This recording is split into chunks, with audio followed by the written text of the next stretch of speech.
we want to give a special thanks to Wheels Up Bikes in Vernon, New Jersey, a grassroots shop run by grassroots riders.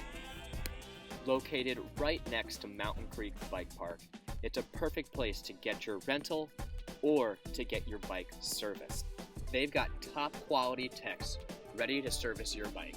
Whether it's suspension, a brake bleed, or just a general tune-up, you can be sure that they're going to take care of it right. They even work with local heroes Frameworks Racing to get their bikes ready to go. Some services can even be done while you wait, so grab a Monster, kick back on the couch, and watch some of Mountain Creek's finest trails being shredded. And for those of you who don't want to travel back and forth with your bike, they've got bike storage. And lastly, they've got a shop dog. Super friendly, super cute. So go say hi to Luna and John, get your bike serviced. You'll be happy you did.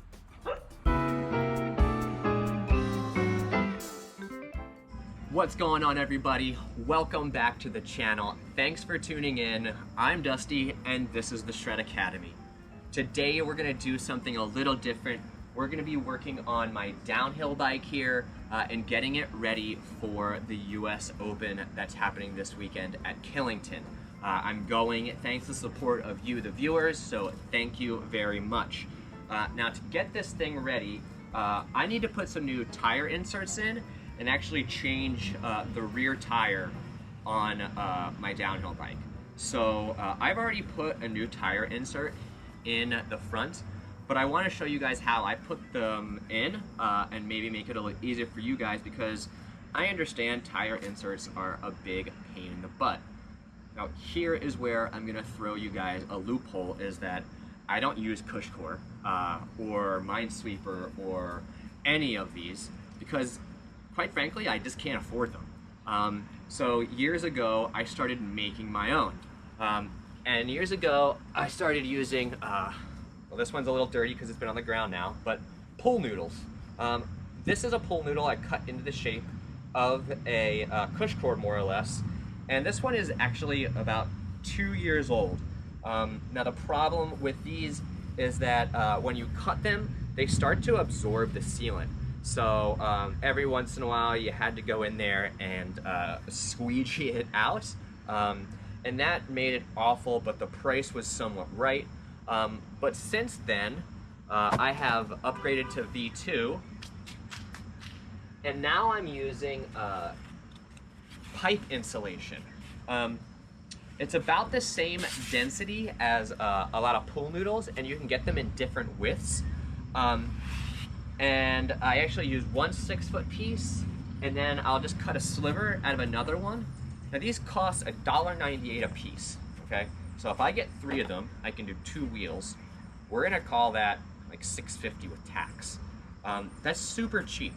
Now, I can replace this almost every time I change a tire. It's not a big deal. It's not like every time I change a tire, I'm spending $80 on a CushCore. I can go spend $6 and put brand new tire inserts that work actually really well.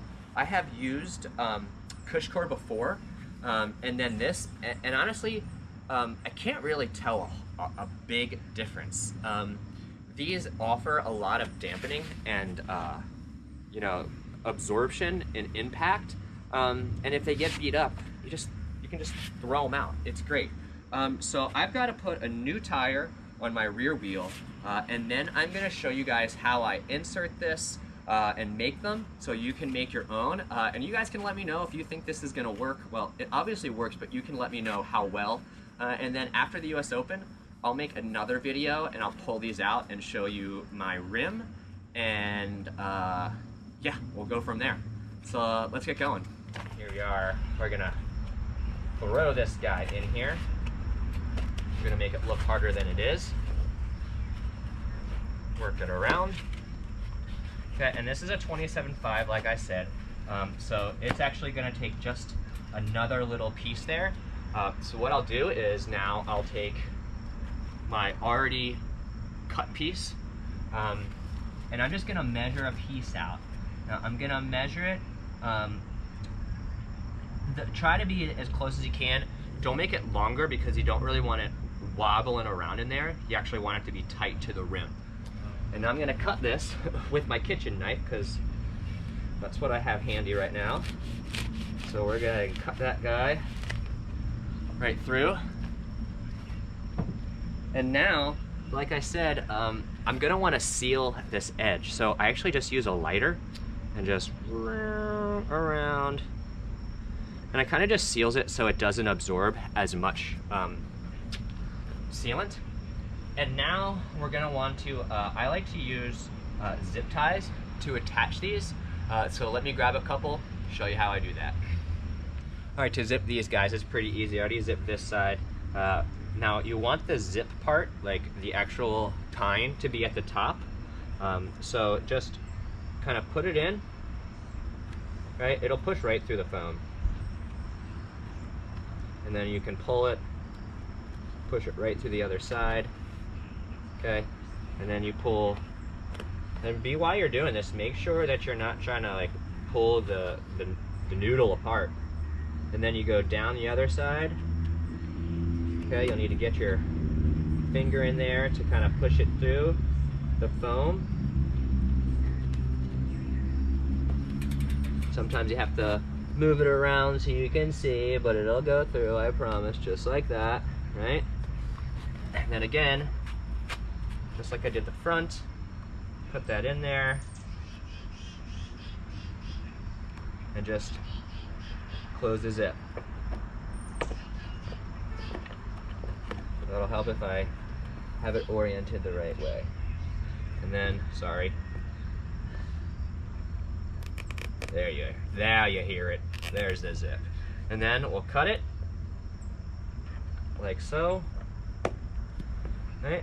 And then just kind of slide it into the foam, okay? And then you're gonna put that guy in there.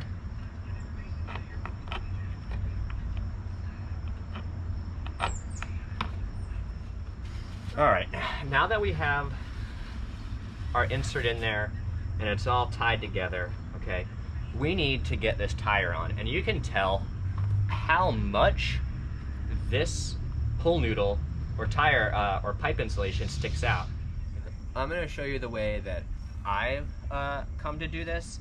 Now, I may struggle a little bit because this is a 28mm rim. Just small, thin rim. It's a Spike Race from a few years ago.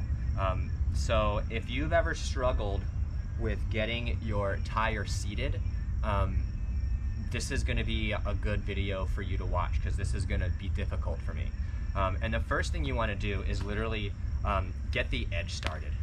You know, just get one thing started, and I just like to push it down in there.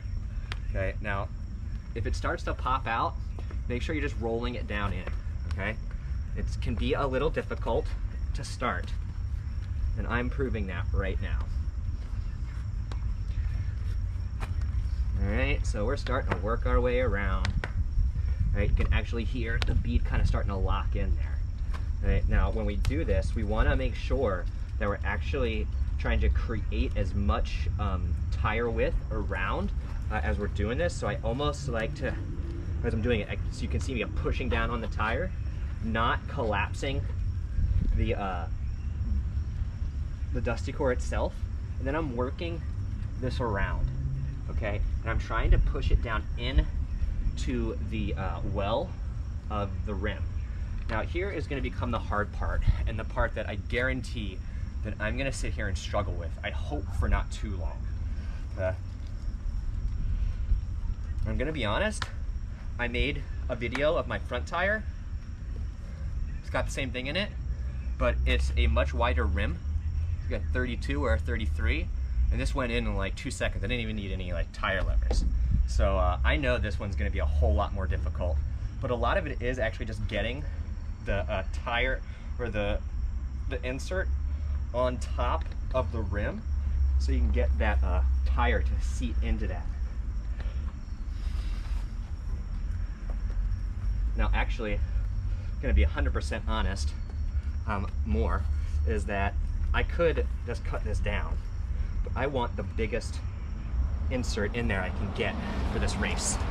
And another honesty is I think, I mean, that was easy, but this one is gonna be harder than a CushCore. I really don't like the tire lever that I've got here. This is actually a kendo lever. Oh wow, actually I started using it the opposite way and it's working out really well. I really like the idea. I was using it backwards the whole time. I was using that part to try to push in, but the lip is so big, it gets caught underneath there, and I can't, if you're trying to use a tire lever right, you actually want to put it in there, and I'm going to stop with this one because that sucks. I'll use one of these old Maxxis ones here. And what you want to do is you're going to push it in and then roll it, so you're not like actually like getting that rim tape. And I'm actually going to try to hold that one there, and then use this.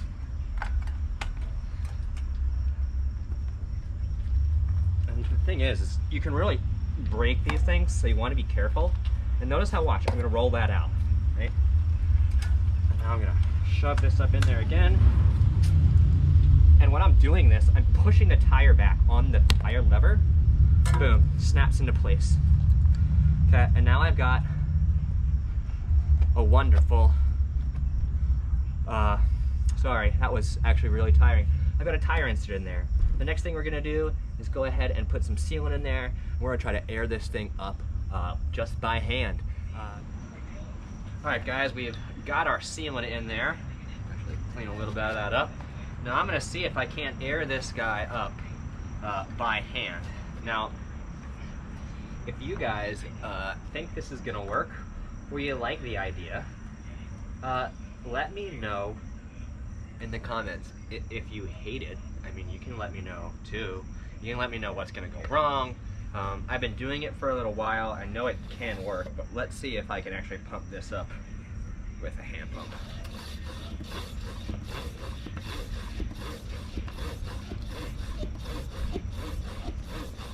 And I've had this hand pump for years.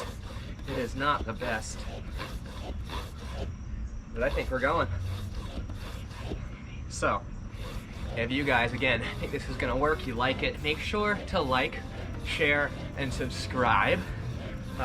Make sure to become a Patreon. Maybe I could afford some new tires, but probably just be able to pay all my bills. Yeah, come say hi to me at the US Open. Come back to find out if these held up for the race. I think they are. I really like this. I hope you guys like my hack. Yeah. We'll see you guys in the next one.